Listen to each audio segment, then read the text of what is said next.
Video എടുക്കാനും video ഇടാനും ഭയങ്കര ഇഷ്ടമാണെങ്കിൽ അതിനുവേണ്ടി ഒന്നും ചെയ്യില്ല. അതാണ് ഇപ്പോഴത്തെ അവസ്ഥ. അപ്പോൾ ഉച്ചയ്ക്ക് ഫുഡ് കഴിക്കാൻ ഇറങ്ങിയപ്പോൾ എടുത്ത വീഡിയോ ആണ് നട്ടുച്ചയ്ക്ക്. പക്ഷേ ബാക്കിയുള്ള വീഡിയോ എടുക്കാൻ മറന്നുപോയി. അപ്പോൾ അത് ഫുഡൊക്കെ കഴിച്ച് കഴിഞ്ഞാൽ പിന്നെ ഉറക്കമൊക്കെ കഴിഞ്ഞ് ഒരു 6 മണിയായപ്പോൾ എണീറ്റ് പിന്നെ ബാക്കിയുള്ള കലാവിരുദ്ധകളാണ് ഈ കാണുന്നത്. ഇടയ്ക്ക് സ്കിൻ കെയർ നടത്തി, അമ്പലം അടിച്ചു വരുന്നു, അങ്ങനെ പലരും പല പണിയിലാണ്.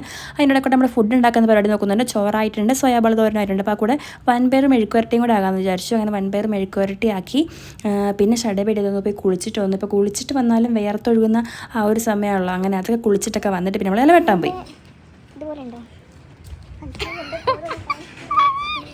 നമ്മൾ വാഴ വെട്ടാൻ പോകുന്നു. വാഴയില വെട്ടാൻ പോകുന്നു. വെട്ടവും പോയി. പക്ഷേ എല്ലാം കീറി വാഴയാണ്. ഇല വെട്ടാൻ പോയി, മൂഞ്ചിപ്പോയി. എന്താ കാര്യം? ഇല വെട്ടി കഴിഞ്ഞാൽ ഇൻഡക്ഷൻ കുക്കറെ വാട്ടാൻ പറ്റുമോ? ഗ്യാസ് ഇല്ല, ബോധമില്ല. പിന്നെ പ്ലേറ്റ് തന്നെ കഴിക്കും. അതല്ലേലും അങ്ങനെയാണ്. ചില കാര്യങ്ങൾ ഞങ്ങൾക്ക് ഇങ്ങനെ കത്തി വരങ്ങി കുറച്ച് ടൈം എടുക്കും. നമുക്ക് വാഴയിലയിൽ പൊതിഞ്ഞ് കെട്ടി കുറച്ച് നേരം ഇരുന്നിട്ടൊക്കെ ചോറ് കഴിക്കണമെന്നായിരുന്നു ആഗ്രഹം. അപ്പോൾ അതിങ്ങനെ മനസ്സിൽ കിടന്നുകൊണ്ട് വാഴയില എങ്ങനെ വാട്ടും എന്നുള്ളൊരു കാര്യം അങ്ങ് മനസ്സിലേക്ക് അങ്ങ് പോയില്ല. പിന്നെ പെട്ടെന്ന് എവിടുന്ന് ഒരു ബോധം കുതിച്ചു.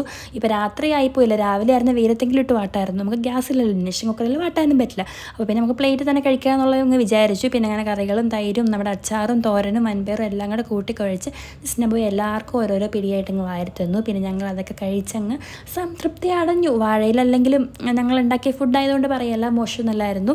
അങ്ങനെ പിന്നെ അതൊക്കെ കഴിച്ചങ്ങ് ഹാപ്പി ആയിട്ട് അങ്ങനെ ഇരുന്നു. അപ്പോൾ അത്രേ ഉള്ളൂ. അപ്പോൾ വീഡിയോ ഇഷ്ടമെങ്കിൽ സബ്സ്ക്രൈബ് ചെയ്യാൻ മറക്കില്ലല്ലോ. അപ്പോൾ ടാറ്റാ.